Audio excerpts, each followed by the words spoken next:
I'm Leah Johnson. I'm the author of Rise to the Sun, which is a book about two girls named Toni and Olivia who go to a music festival in search of one epic weekend and end up finding each other and the music along the way.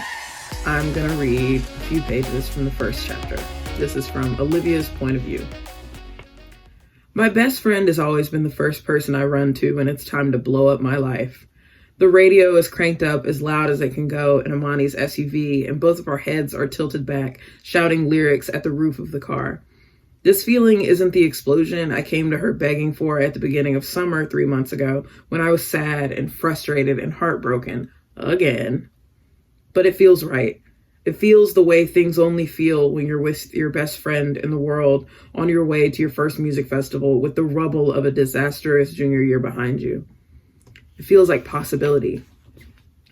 I'm not saying love isn't real. I'm just saying statistically, there's no way every time you claim to have been in love, it actually was love.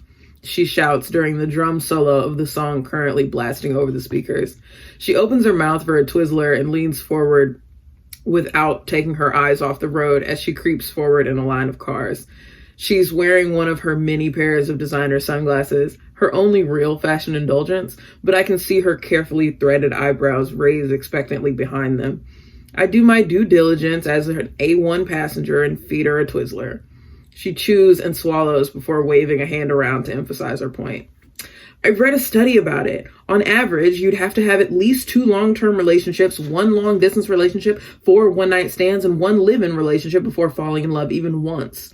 You haven't run the necessary trials yet. The odds of any of your relationships having been real love are pretty low, given the data.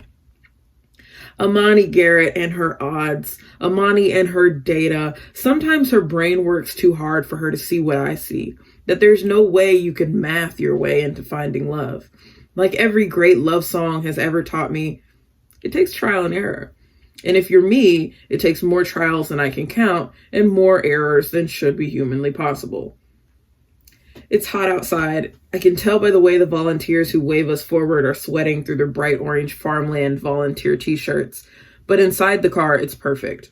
The air conditioner is humming and the bass is pounding and we're thrumming with anticipation. The best kind of nerves.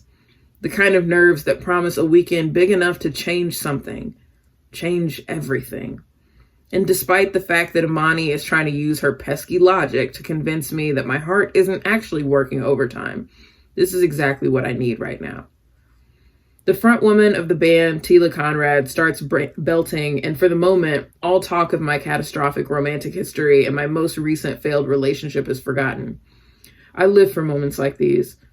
As Amani shouts along to the lyrics and beats her hands against the steering wheel, in time with the music, I can almost convince myself that she's as out of control as I am. That somewhere deep down in that brilliant, refined brain is the same type of restlessness just screaming to get out that exists in mine. Those moments are always fleeting though, because she will always turn off the radio and become herself once more. I'm still looking for my off switch. Thank you.